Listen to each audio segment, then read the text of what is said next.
Guys, it's a sad day today. It's a really sad day today for the ATF, because this is a good day for us. First, you guys want to check out some really cool t-shirts of mine, go to ballisticink.com. All the designs that I have come up with and a buddy of mine and I have put out there, you will find at Ballistic Ink some really cool stuff, like this very cool t-shirt here stating FTATF, which is in line with what we are going to talk about today. Again, go to ballisticink.com and you will see all of my designs. Look for Legally Armed America's design, plus there's a bunch of other designs out there, but you'll find some really cool stuff out there that I like to wear. Today's one of those days that I really like to wear that type of stuff, because the ATF's unconstitutional pistol brace ban is no more for now.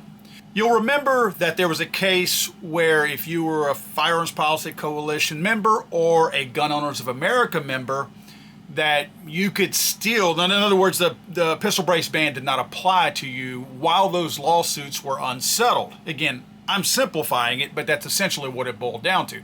So if you were members, or if you were in the state of Texas where this lawsuit actually took place, you were also covered. In other words, you could still, according to the ATF's rule, if you were willing to follow that, not many people have, you could actually openly have a pistol brace and the ATF could not touch you. Well, guess what? Now it will apply to the whole country, not just FPC or GOA members. The case, which is Brito versus ATF, challenged the factoring criteria for firearms with attached stabilizing braces. Now, you'll remember this came out and they had their cool little checklist. You know, if it had this, it was worth this many points. And if it had that, it was worth that many points. If it weighed this much, if it was this long. All these stupid criteria that some idiot pencil pusher at the ATF came up with. And it was some ridiculous scorecard that if you added all those up, all of a sudden, bingo, you reached a certain amount. All of a sudden, you had an SBR. So it was illegal for you to have that. It was the stupidest thing in the world. And of course, the ATF at first wanted to run with it. Then when they realized how stupid it was, they did away with that and just put a full-blown ban, or if you want to call it that, because essentially that's what it boiled down to. I know there were options for you to keep it, but it was essentially a ban is what it was meant to be. But they implemented that, did away with their stupid little scorecard and just said, all right, well then nobody can have it unless you pay us $200. The $200 is going to make it okay. Again, that's how stupid this system is. Think about this for 1 minute. It's dangerous if you have it for free. Now, granted, they were going to grandfather those first initial group, the first batch of those $200 tax stamps. Oh, we'll do it for free. That makes it even more stupid, because now it's not about money. It's about registering your gun, because we're still going to give you the permission to have this firearm with stabilizing brace attached to it, but you need a little piece of paper and a permission slip for it. That's how stupid it is. Oh, is it still unsafe? Apparently not, because now you've got permission.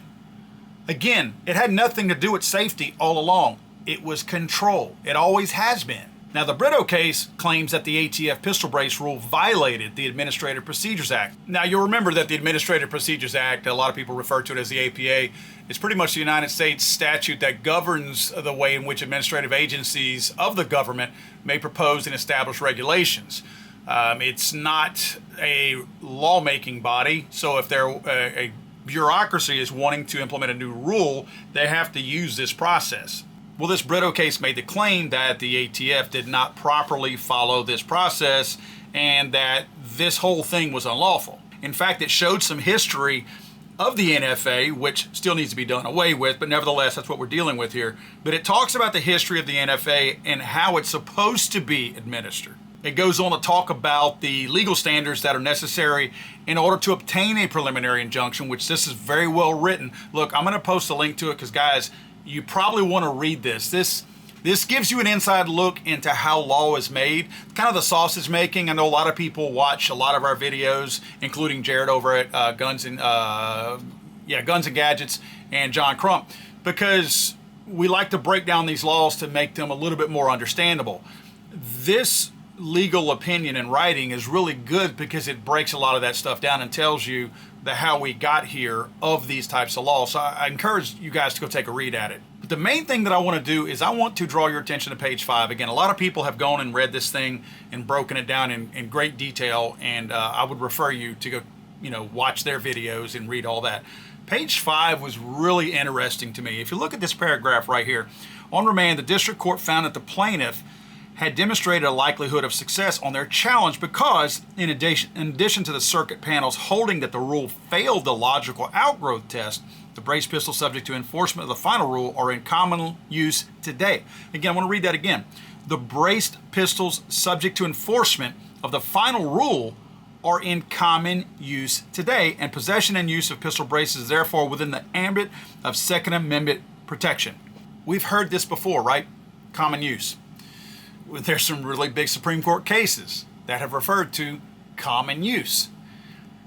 We have two roads to follow right now. Let's say that we're at a fork in a road right now, and we're talking about common use, which again is a legal term that we can lean on now, a legal phrase, that we can lean on to say, okay, does this pass the test or does it not pass the test? So if we're at that fork in the road right now, we really only have two options. Is it just a stabilizing brace, which should be able for anyone to put it on any gun they want to, or is it an SBR? Because either way, according to this document, it is in common use.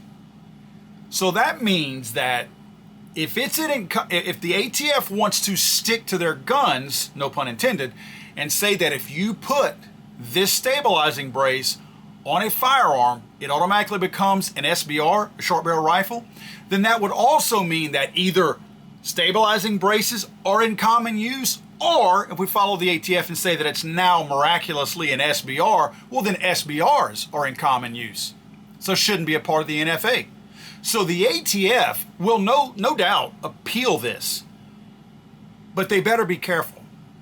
They better be ready for this, because by this court stating this, they might be going down a road that they don't want to go down. In other words, it's like the dog chasing the car. Once they catch it, what do they do with it? They may be better off letting this one go, because this is right now would only apply to stabilizing braced firearms. If they appeal this and it goes farther, they might be opening up Pandora's box, according to them, not us. We'd be happy with this, but they might be opening up their own Pandora's box to all SBRs. And they run the risk of all SBRs, if we are going to stick with their classification of a stabilizing brace making a firearm an SBR, then that might suddenly apply to all of them being in common use, which means that not just the stabilizing braced firearms that are considered SBRs could then be legal if we did away with this and made it common use, but every single existing SBR that's already out there that it didn't apply to before. So I almost wish they would appeal it so it would potentially apply to all, because it would. It absolutely would. If it's already in common use with just the stabilized braced pistols, how about we add all the SBRs into that pile too? Guess what that does? All it does is raise the numbers, so it's even in more common use. So I think this is a chink in the armor that we have been looking for and hoping for a long time to dismantle the NFA. I'm really hopeful that that's what this leads to, and it very possibly could. Finally, I want to read this paragraph on the last page to you, because I think that this is kind of a way for them to pat the ATF on the head and say, we're sorry you lost, but we still like you, be a good boy, because they kind of pandered to them a little bit right here. The court is not insensitive to ATF's concerns over gun industry gamesmanship and attempts to circumvent the NFA's restrictions on SBRs. However, the government may not simply posit the regulation promotes an important interest to justify its regulation.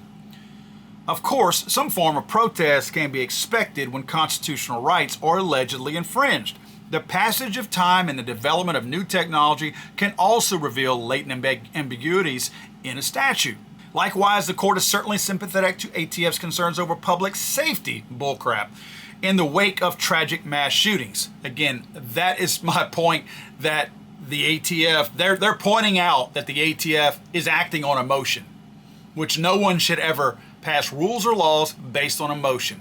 The rule embodies salutary policy goals meant to protect vulnerable people in our society, but public safety concerns must be addressed in ways that are lawful. This rule is not.